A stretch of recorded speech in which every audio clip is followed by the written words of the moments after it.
morning. It is Run Pure Sports, Run Pure Bets, and we're going to talk some NASCAR today as we have a wonderful, wonderful slate to play NASCAR DFS and to bet on as well. The ECHOPARK Automotive Grand Prix, Austin, Texas. Good morning, everybody. I hope you're doing wonderfully. Coop and KEG will be doing a live show today, as they always do during these NASCAR shows. Learning a lot about my coworkers all the time. I don't see KEG as much as I used to. That's a little bit sad. On the other hand, I learned a lot about Coop through KEG. I learned that Coop chugs soda starting at 8 in the morning and also doesn't watch movies, which Coop is not alone, by the way. There's a lot. I think Title is like that on the DFS side. It's pretty interesting, guys. KEG, Coop's not the only person that hasn't watched a movie in a quarter of a decade. No, listen, you could say when somebody says, like, I don't really watch movies, you're like, okay, but you've seen a movie, right? Yeah, Coop hasn't watched a movie in 25 years, like literally. I said that I would pay $500 to sit next to him and watch Talladega Nights one time. $500 out of my own pocket. So, yeah. And he won't do it. You won't do it, Coop? Nope. Rather watch sports, man. Really, nothing against Jack. I mean, like, thanks, Coop. I mean, Jesus. What, Coop? What about adult cinema? Do you watch any adult cinema? No, I do not watch porn. That's amazing. Okay. Okay. Just NASCAR, and football, right? Those are the only two things you watch. NBA, golf. Okay, golf. I should. I do. I like the reality shows too. You know, like Jersey Shore. Did you like Jersey Shore? No.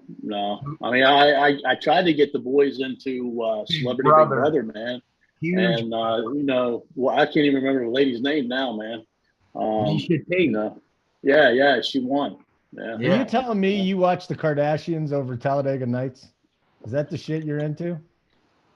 Not necessarily the Kardashians, man. Not that. Yeah. So you draw the line there. Shit, man. Yeah, you draw the line there. Kardashians. Not the housewives and shit like that, man. Okay. No. All right. KEG, let's talk about the KEG special, okay? Because if you're into DFS, you watch this show, you do this, you check out Coop's stuff on Run Pure Sports, and then you check out these two boys on the KEG special side. So what do you got going on over there, Kegger? Yeah, we got a live betting package. It's like $10 a week. We go live 3 or 4 nights a week, about 20 hours a week, and we try to pick winners. Coop is my NASCAR partner in crime. He comes and hangs out with me every weekend. On top of that, we do the UFC. We had a great first half of March. Took it on the chin in the last week, but we're trying to right the ship today. But yeah, if you have the time to sit down and live bet, I think it's definitely worth it for $10 a week. Yep. The KEG special. It's nothing. It's absolutely nothing, and it's worth it. I mean, if you're a NASCAR fan, and obviously if you're watching this, you're either a NASCAR fan or you think Coop's sexy. There's only 2 reasons. Then this is your wheelhouse. If you're watching this race anyways, why not make more money and go sign up for the KEG special? So wonderful stuff. Are you trying to hit on me?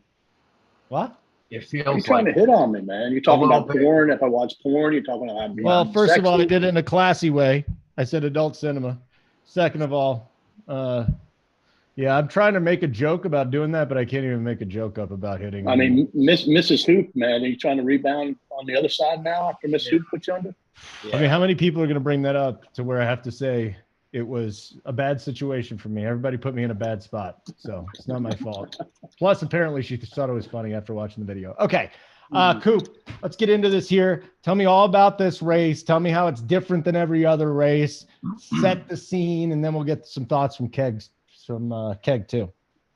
Now, this is a road course, almost 4 miles long, 20 turns, has some elevation.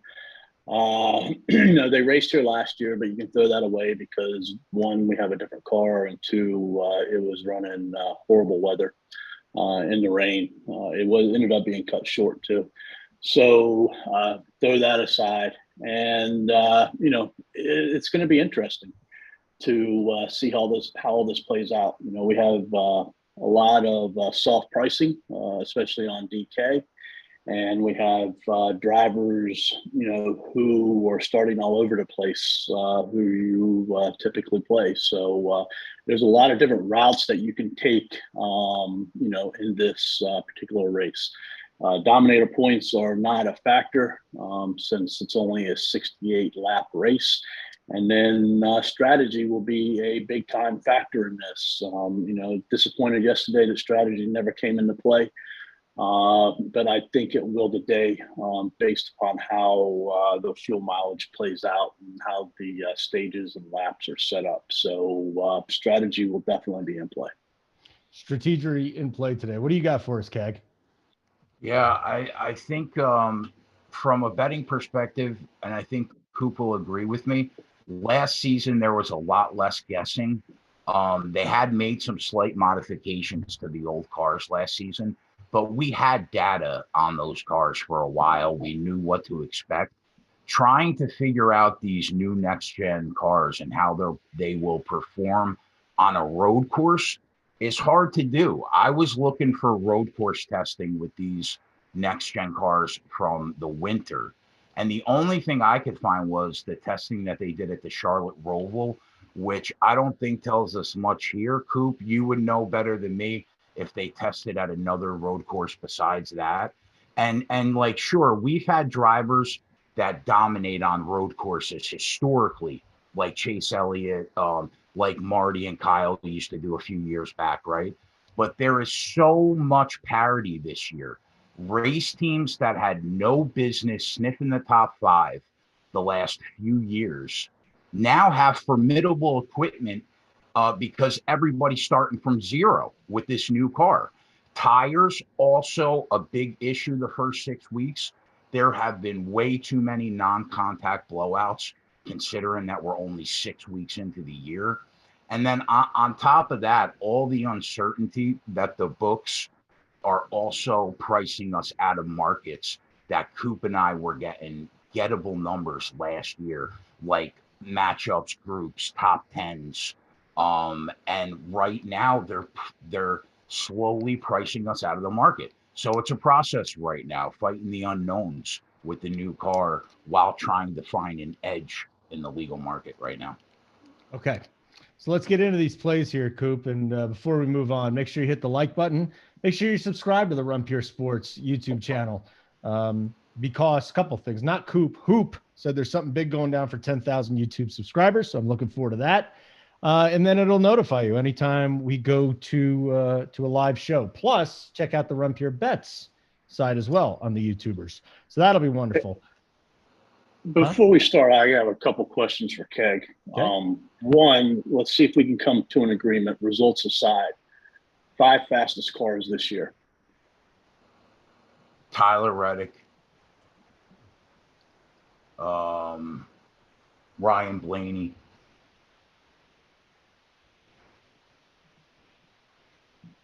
Chase, Ross Chastain, and I don't know. Tough. Who's your 5? Like, I think there's 5, and I think it's a clear-cut 5. I agree with Blaney. I agree with Reddick. I agree with Chastain, Briscoe, and Byron. Briscoe. After those 5, I think it's more of a which driver shows up this week type of deal with the speed. But I think those 5 clearly are the 5 fastest cars week in and week out this year. I'll buy that. And they're in like 3 race teams that you a couple race teams you wouldn't expect, right? Ross Chastain, these young kids, Briscoe, Reddick, all competed for that win. Even though maybe Chase Elliott or Ryan Blaney had the best car that race, but still, that's the parity. You're right. I agree totally. And then the second piece, we've been saying this, since the beginning of last year. Hendrick Motorsports dominates. But why have we been saying they dominate? Because they're the best car off the truck every week. So what the hell happened to them this week? When was the last time you remember them coming off the truck like this? Yeah, I agree. That's pretty concerning to me. I agree. Okay. Let's get into the DFS side here, Coop. Start here. You got your playbook up. I don't want to give away all the free secrets, though, okay? But the playbook's pretty amazing. And you get this for every single sport. So it's not just NASCAR, you get this. Let me read the top here. NBA, PGA, NHL, college basketball, soccer, esports, MMA, NASCAR, EuroLeague basketball. I mean, that's Kurt. F1, tennis, baseball starting up soon. Then, of course, NFL and college football. But just about every sport you can think of, we got it here at Run Pure Sports. So check that out. Give me the top guys here. Don't give me all 6 guys you got on your playbook here, Coop, but 2 or 3 guys that really stand out to you, and then maybe run down the rest that would at least be in consideration. Daniel Suarez. I think a lot of people are going to fade him at the top because of where he's starting. But I think, if you look at the last couple weeks, you could make him driver number 6 as far as who has the best speed, potentially. And if you look at what he did in a short, limited practice yesterday, he was extremely, extremely fast. So I think I like Suarez. And then the driver I like pairing Suarez with a lot is Austin Cindric. Cindric, won a Daytona, and he's been crap since then. He's had a lot of issues. He was really disappointed at Phoenix. But, yesterday in the limited piece that we saw was a very, very fast car. He didn't spin out in his qualifying lap. He very well easily could have won the pole because he was competing for the top speed. So, those 2 I really like at the top of the, starting grid. But one thing I will say, and everybody's on the same playing field. We saw very limited laps yesterday. And the one thing that nobody knows is who has the good long run car. 10 laps, 15 laps. Yesterday in the Xfinity race, there was a clear-cut driver who had, the best long run car by far, and that was Cole Custer. Nobody else, was close to him, being long run.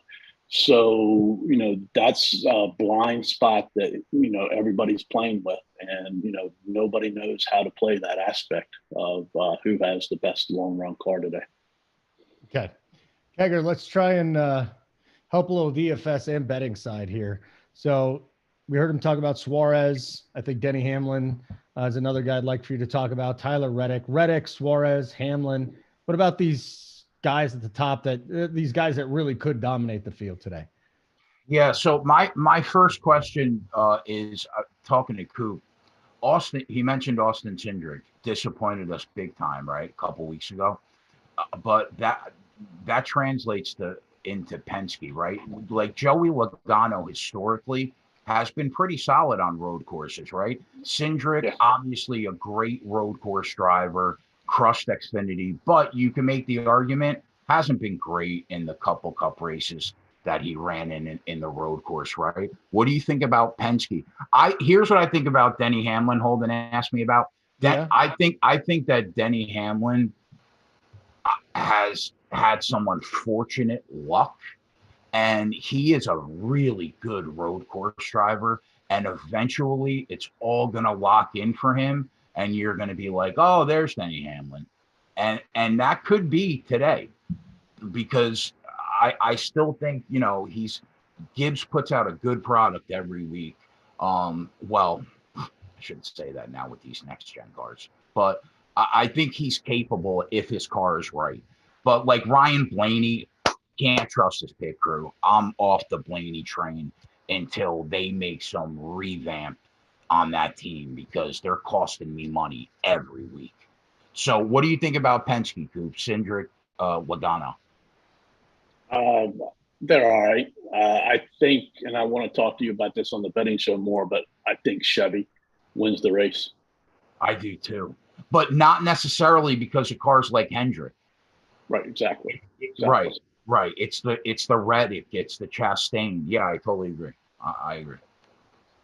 AJ Allmendinger. So yeah, here's where I'm at, Kush.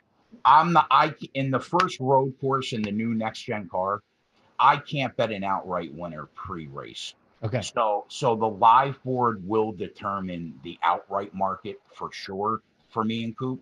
Like looking at some of the props, we talked about, Coop and I were talking about it last night. Top 10 finish. Last year, we found edges every week. Coop sends me a message last night.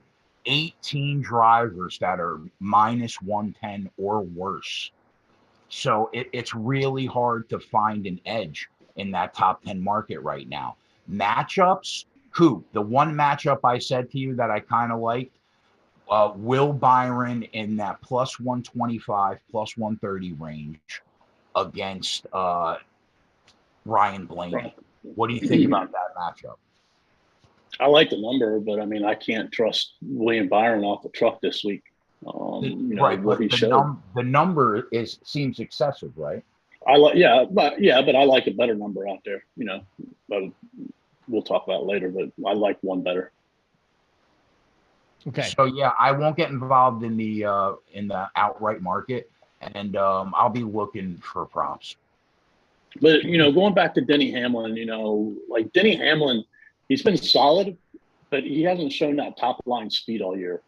And from a DFS perspective, the drivers who are starting like 5th through 9th today, they're kind of in no man's land because they can't get enough of placement points to pay off their number. They're going to need a little bit of dominator points, but yet they could easily go backwards because there's some drivers who are starting behind them who could eventually pass them and have better speed. So, that's kind of like a no man's land to me. And the driver I like the most in there is Christopher Bell.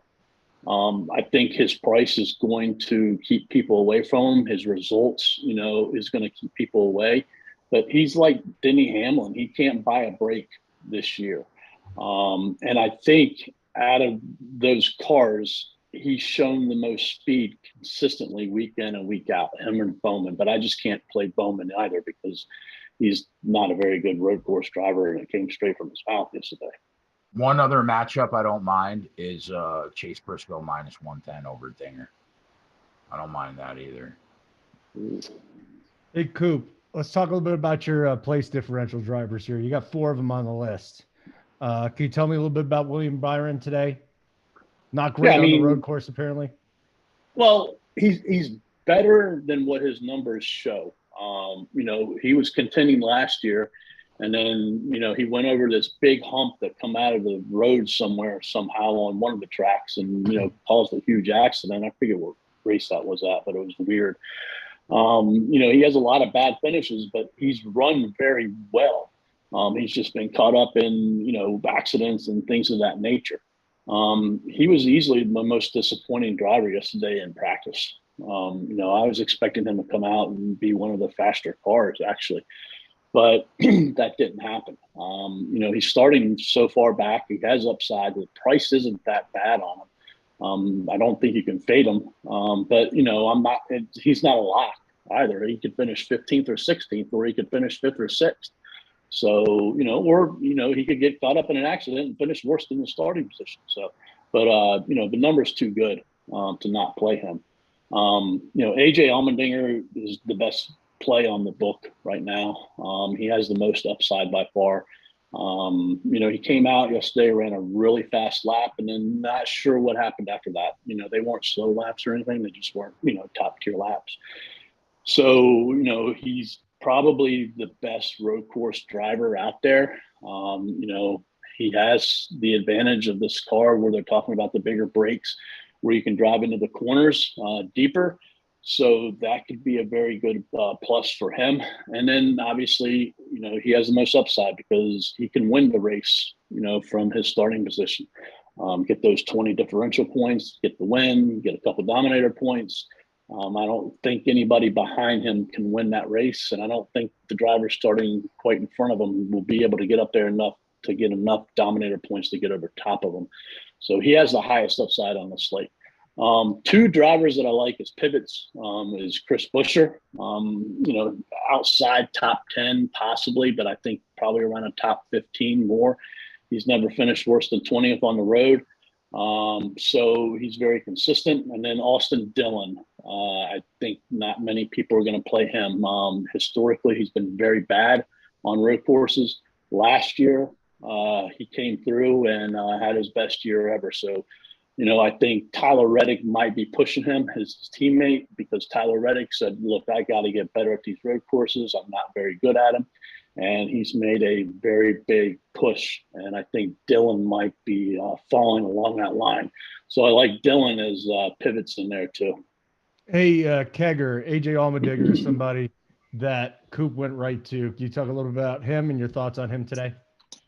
Well, I mean, I think Coop's right. He's clearly the best road course ringer, I think, on the track today. So, I mean, would it shock me if AJ Allmendinger won a road course? No. I mean, he looked, he rolled yesterday easily in that Xfinity race.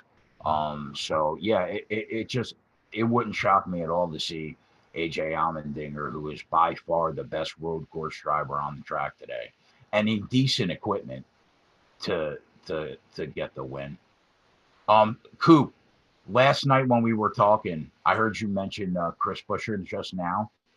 What do you thought, like top 10 maybe upside, but maybe top 15? What did you think about his top 10 price at plus 175?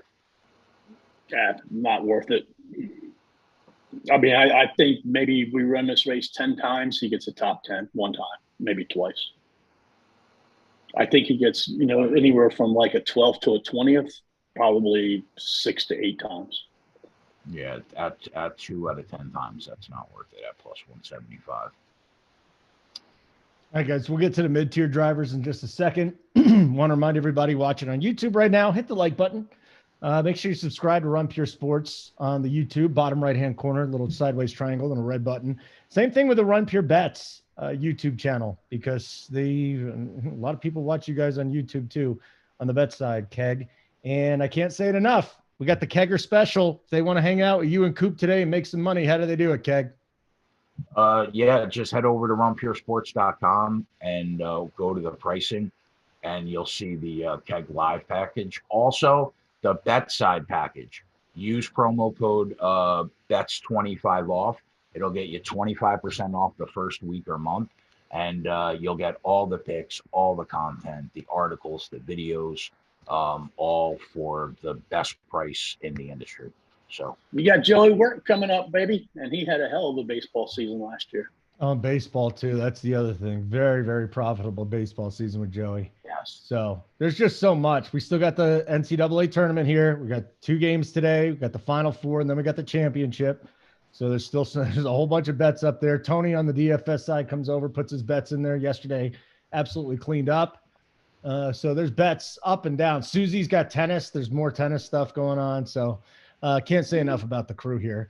Coop, let's move on. And probably doesn't get enough recognition, but Boynton, is very good at baseball bets too, man.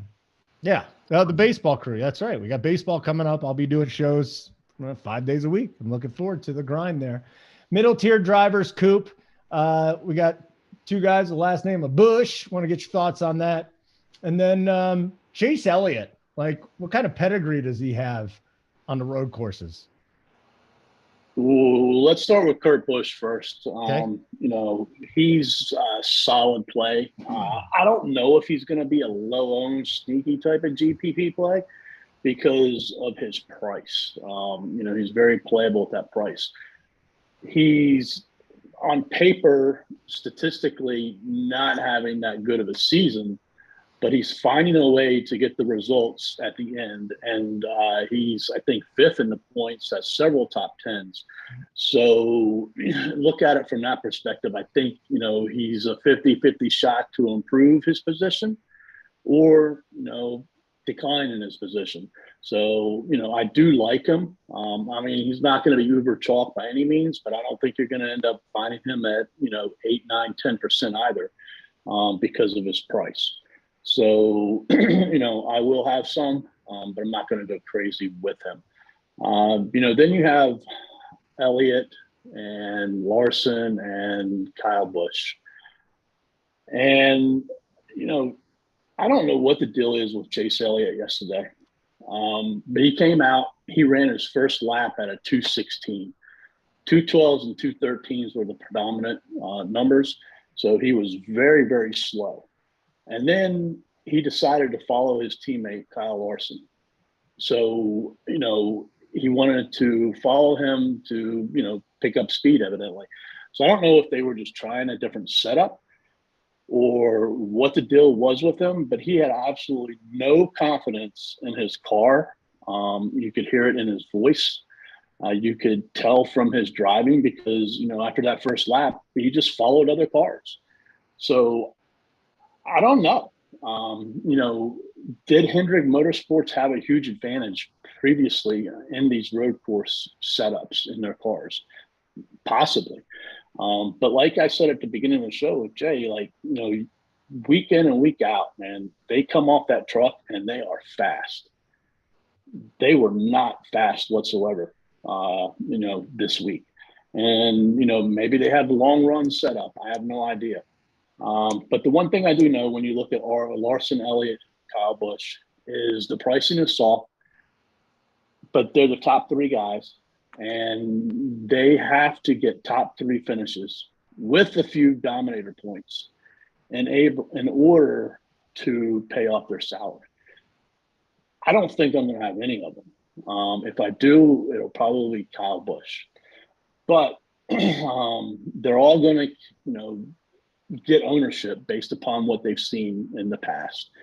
And if you look at what happened yesterday, and this is why I brought it up at the beginning of the show, if you look at the Xfinity race and you look at the truck race, who was at the end yesterday? The fastest cars by any means. It was just fastest cars. That was it. And none of these three have shown top five speed this year, to be honest with you. Hit and miss here and there. But it's going to be a tough road, I think, for them to get up into the top five. Because I think people are going to continue to chase them. But, if you look at the trends say not to play them and to stick with the Chastains, the Cindrics, the Reddicks, the Suarez, the fast cars. And that's what I intend to do. And if you want to get different, don't play any driver at 10K or above. Kegger, so we just heard the guys that that Coop was talking about here. I want to get your thoughts maybe on one or two of those guys. Chase Elliott, and is there one of the Busch bros that you prefer? Yeah, I mean, from a betting perspective, I agree with everything Coop said in terms of the cars that you're looking to target going into the race, even though you might not be betting on them pre-race. These kids like Tyler Reddick, Chastain, Briscoe, they have really fast whips. And Coop's right, man. You don't normally see Chase Elliott run 4 seconds slower than the fastest car in practice at 2 minutes 17 seconds flat. That's crazy. That's I don't know, but you know what though, Coop could be right. They could be set up for the long run, and here comes Hendrick at lap as soon as it hits lap 13, and they just start rolling forward. But that's definitely possible. But yeah, listen, Kyle Busch is my guy, one of my guys. Okay, had a bad year last year. It has carried into this year. He should have won that race 2 weeks back. Caution with 3 laps to go. He doesn't get it. And I mean, listen, he was one of the premier road course drivers on this circuit for a decade. And then Chase Elliott came along and won 6 out of the last 12. So I have a hard time counting Kyle Busch out of a road course race ever. So that's why I understand Coop saying if I was going to play one of those three, it would probably be him. So yeah, I mean, he's capable of winning this race if it all goes right for him and his equipment doesn't let him down. In terms of Kurt Busch, I mean, Coop said it. He's basically a top 10 guy a lot of the time on a road course. So starting 11th, he could go up, he can go down. Who knows? But yeah, who else did you mention? Kyle Busch, Larson. yeah. Oh, well, Kyle Larson's a video game, right? The rules don't apply to him. He's just like a cheat code. So yeah, is he probably going to be there at the end? Is it going to surprise any of us? No. Are any of us going to bet him when he's in 5th place halfway through the race and he's at even money? No. Right? So like, yeah, Larson, it's really hard to get involved on Kyle Larson right now unless you're going to bet him pre-race, put that ticket in your pocket every week, and then plan accordingly. And I'm not ready to do that yet. So, yeah. So Chase is the betting favorite. What drivers would you take against? Like, what drivers in this race do you think can beat him in a head-to-head matchup? Tyler Reddick, I would take over him. Ross Chastain, probably. Like Coop, like Penske. I mean, Joey Logano is capable. He's always there on a road course at the end. If his equipment's good, he's going to be up there contending. So maybe you can make an argument for him if everything's rolling right for Penske.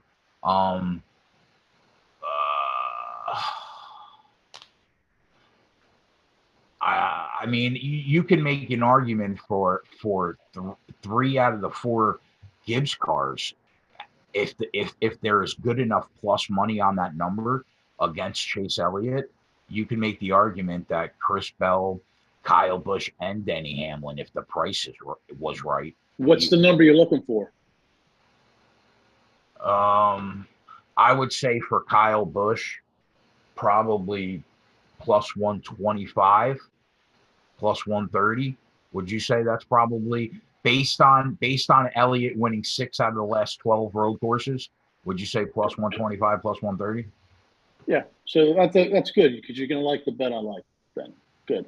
But I think if right now what it points to is if Hendrick Motorsports has a good day today overall, it's going to be a strategy that wins them, sort of like what they did in Vegas, where, they had solid cars in Larson, and then Bowman was really fast the whole race.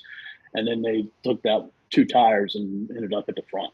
So I think they're going to have to do something different today based upon what we've seen so far, in the limited time in order to get to the top.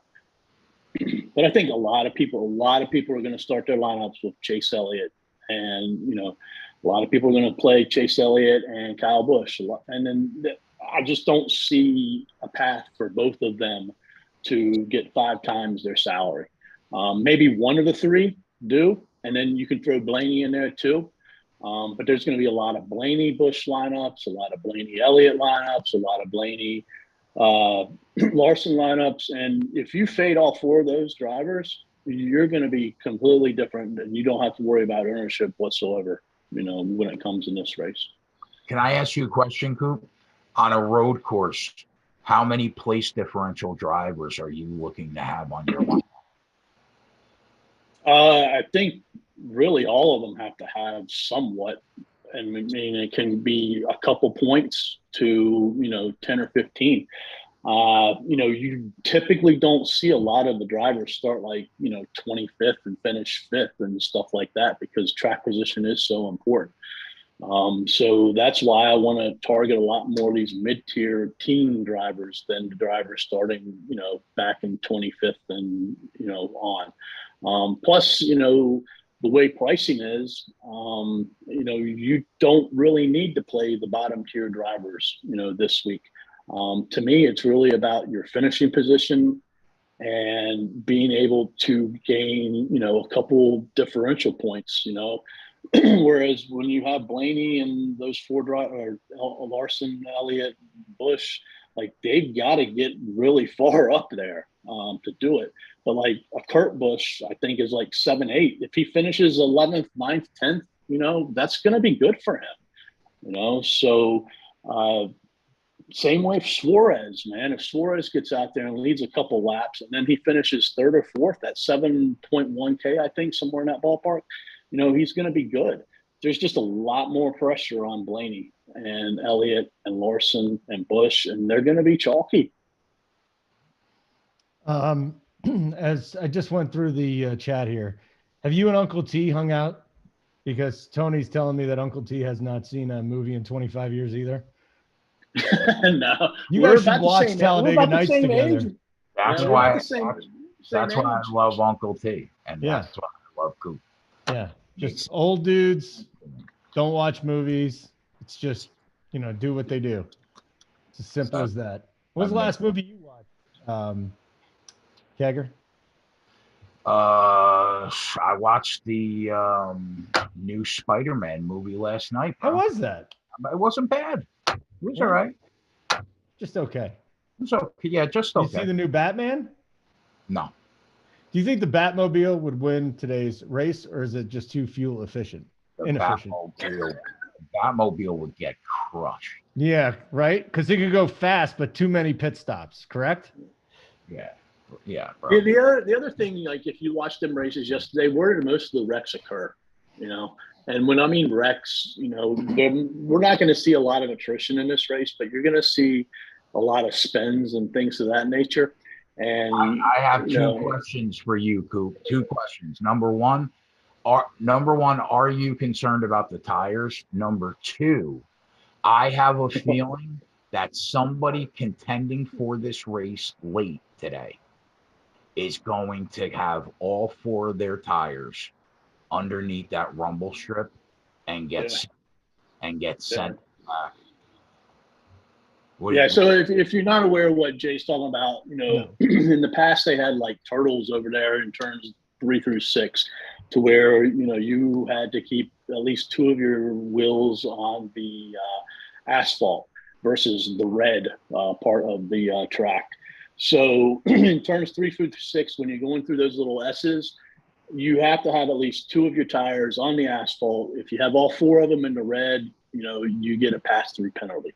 So it happened yesterday late at the end of the race in Xfinity and hurt a couple drivers.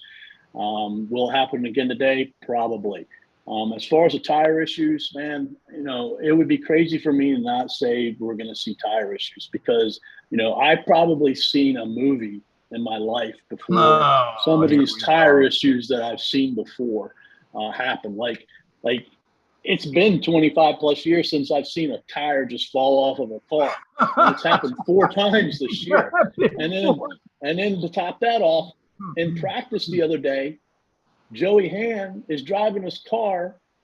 His freaking tire explodes, but it's fully, pumped, still has air in it. It was just the tread that was tearing off, man. And it was still inflated.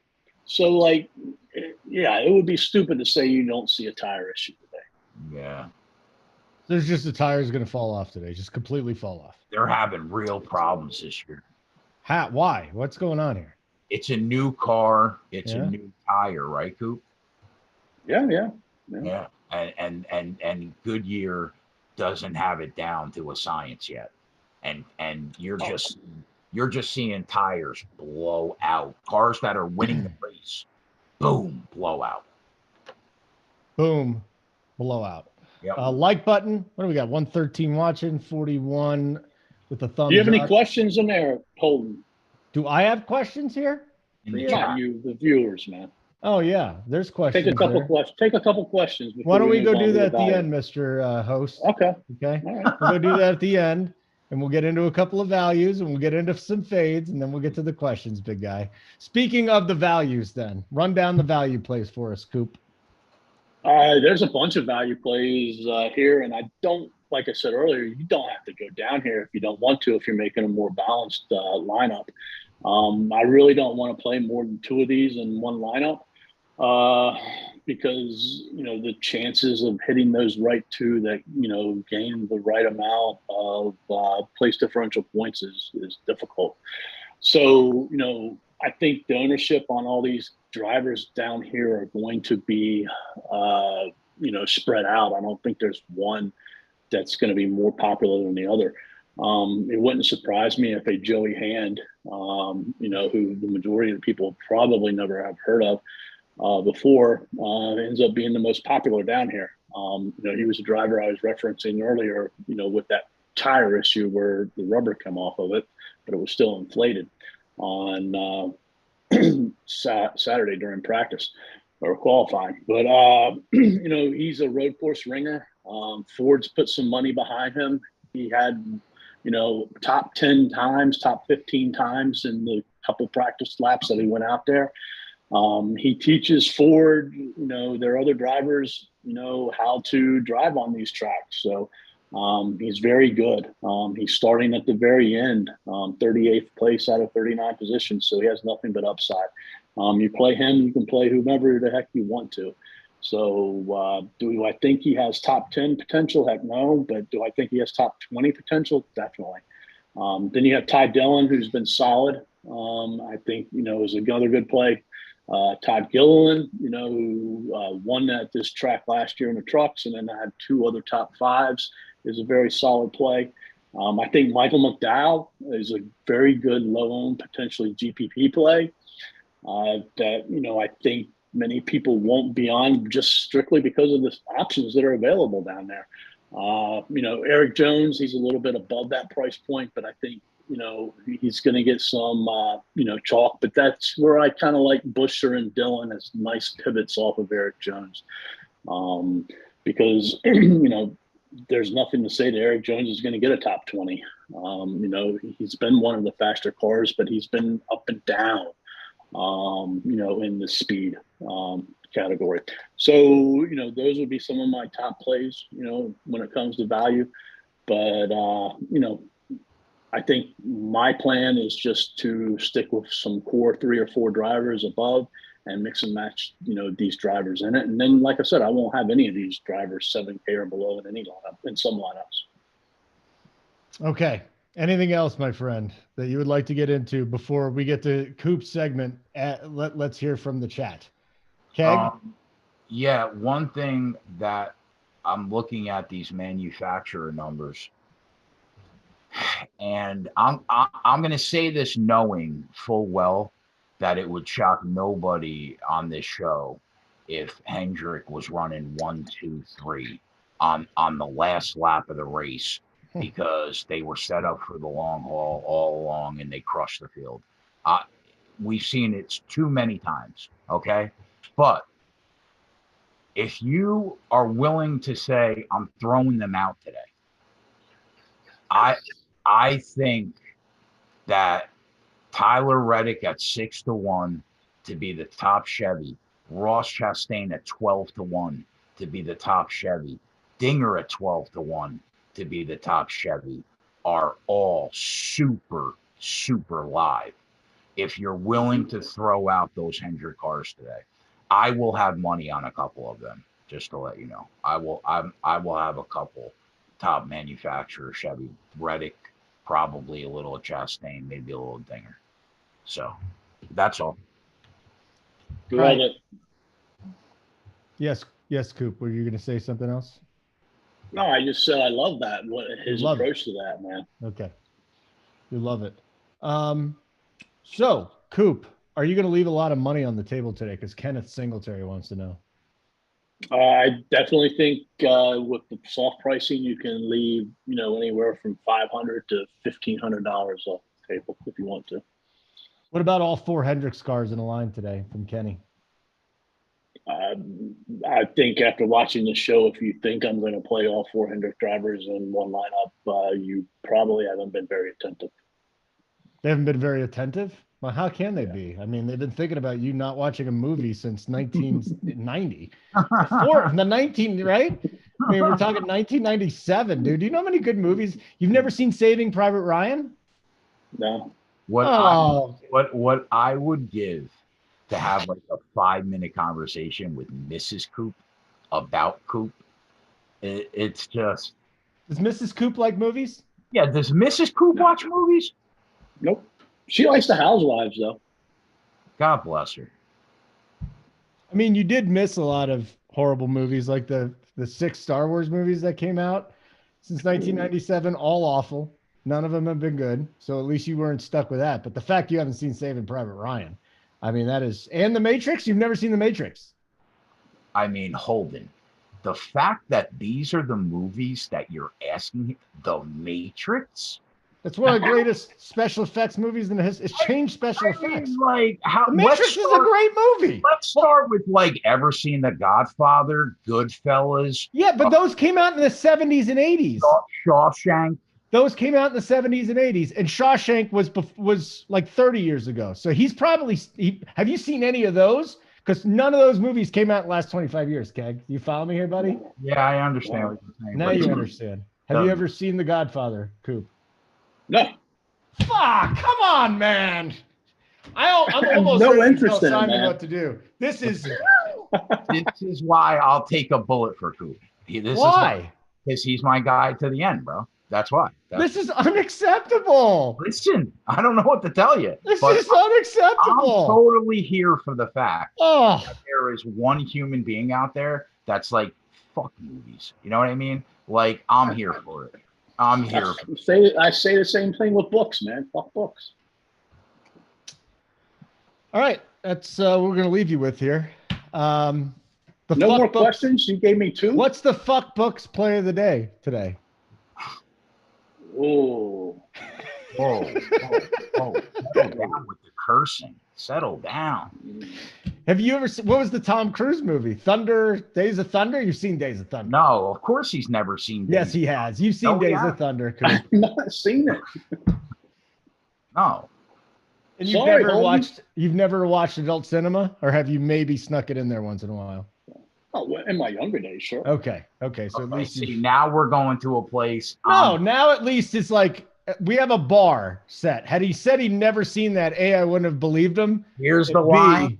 Yeah. We're over here now. You know what I mean? But we had to find the line. He had to have seen some sort of movie. I mean, who as a 12, 13, 14-year-old? Okay, no. I don't know about 12. Oh, no. You know what? 11. No. Yeah, my uncle's bathroom. So anyways, Keg, you were saying? I just want it to be known that I'm trying to get us through this. Yeah, well, too bad. It's too late, pal. What is the last movie you watched, Coop? You wanted questions. Dwayne wants to know. Oh, I couldn't tell you. It's been that long, man. I can tell you that the last book and only book that I read was Charlie Wonka and the Chocolate Factory. No. Wait. Yeah. Name a movie you've watched, Brian M. They don't give a shit about your NASCAR. He can't remember. That's the whole point. Come on. You have watched a movie that you remember. What movie? No, there's nothing out there that I'm like, I gotta go watch. Did you see Pete's Dragon when you were a kid? Never heard of Pete's Dragon. Ridiculous. Fading Elliott Larson and Kyle Busch. Ask Uncle T. I bet you he's never heard of Pete's Dragon either. Well, that was a kid's movie. Dragon? That was a kid's movie back in the 80s, 70s, and 80s, you know? I don't even know what Pete's Dragon is. Do you remember any kids' movies when you grew up, Keg? Any kids' movies? The Black Hole? Did you see The Black Hole? No, I didn't see The Black Hole. You just need to do a movie show. Coop's getting irritated, though. He doesn't want to talk about that shit. Y'all used to do movie shows, didn't you? I've never done a movie show. Didn't you, Keg? You used to talk about movies all the time. Do top 10 movies and shit like that. Did I? Yeah. Did you see Gone with the Wind? About it. Gone with the Wind came out when you were a kid. Have you ever seen that? No. Are we still on the movies? Yeah, this is the most fascinating thing that I will discuss today. And I don't even think it's close. To me, this is just mind-boggling how somebody has stayed so far away from pop culture that he hasn't even watched a racing movie. I'm not going to lie. When the first time I heard this on the show, yeah, it took me a couple of hours. A couple hours? Yeah. Hours? Yeah. Yeah. Yep. And you watch reality TV on top of this. I mean, it's just this is nutty, Coop. He'll And you've never Survivor's seen, a great show, man. what about a football movie? The one with Brian's song. He will tell you everything you want to know about last week's The Bachelor, but don't ask him about Goodfellas. All right? Don't ask him about The Godfather. Coop. How about we do a trade? I will sit down and watch a full NASCAR race if you will sit down and watch one of maybe 5 movies that KEG and I would present to you. I have no interest in watching a movie. Well, I have no interest in watching NASCAR, but I'd still do it just to get you to watch a movie. Whoa. What? Shut down. Oh, come on. They know I come in here just to make sure you guys don't go off the rails. You know why they woke me up. They're like, make sure you stick to NASCAR. Don't go off the rails. So that's why I'm here. Listen, don't bring that NASCAR hate. Okay. I can't watch a whole NASCAR race, KEG. I don't have time. You can when you're cashing tickets at 30. No, you know what I do? I listen to you guys. I put in a lineup, and then it cashes. That's what I do. Okay? It's just, Coop doesn't watch movies. I play NASCAR differently. I'll have you know that you did not keep us on the rails. I just want to did you knew that I was being a little facetious there, correct? I did. Yeah, and any complaints, bring it up with JSU. He's the one that decided to do this. But I enjoy hanging out with you guys. Did you give your play here, Coop? Well, what do you want? Like an easy play, or you want like I don't know. What do you usually? You're the NASCAR guy. What do you think people need to who do they need to play today? Low owned, we go with Christopher Bell. Okay. Very good. Very good. Anything you would like to say, KEG, before we leave? Well, for subscribers that are in our Discord, I'll probably throw a couple stage 1 win props up. And I don't mind the approach of taking a shot. Coop and I both think that the winning manufacturer is probably going to be Chevy. Maybe taking a shot with the Chevy manufacturer, throw a couple darts at Tyler Reddick at 6-1, Chastain at 12-1, maybe Dinger at 12-1, to maybe beat those Hendrick cars. I don't mind that look. And one more time, the KEG Special, because we got to get people on the show here, man. This is the P1s. These are the people we're going after, the NASCAR DFS people that need to come over to the bet side. If you're a big NASCAR fan and you sit down and watch the race and you like to gamble and you have the time to watch a show, Coop and I are the show for you. We make a lot of money. We crack laughs. We have fun. 20 hours a week, $10 a week. So I think it's worth it. Yeah, and I'll just say this: I don't know of a live show that's more profitable than the NASCAR shows that we have here. I'm not kidding, and I work in live betting shows. Like, I don't think that there can't be another show that hits as much as you guys. So if you're already watching NASCAR all day, there is no reason that you shouldn't sign up for this special here on KEG's on the bet side. And if you're watching it, you might as well listen to these guys and win some long shots, because that's what it seems like every week. Every week, KEG comes out and goes, this is what we're up these units, and that's because it happened. So KEG got us home at Coop got us home at 20-1 like 2 weeks ago. Amazing. So we're already firing on all cylinders. The red balloon. The red balloon, Coop, question mark. You wanted questions from the chat, the red balloon? I don't know what that means. Me neither. I'm just asking. He wanted questions, so I'm asking him questions. Like there was a song, I think, in the 80s, man, by like Nina or somebody about balloons or something. Man. Yeah, it's a 1950s movie from France. Stop bringing up these obscure things. The guy hasn't seen The Godfather. You think he's seen the red balloon? Ay. All right, let's get out of here. Coop, wonderful to see you. Have a great day today. You too. Have a good one. So disappointed in you. I mean, we got. Do you have Have you ever seen a DVD or a VHS? You gotta keep going on, man. Yeah, again, KEG said he spent 2 hours on this. I've only got like 45 minutes out of it. All right, Simon, get us out of here.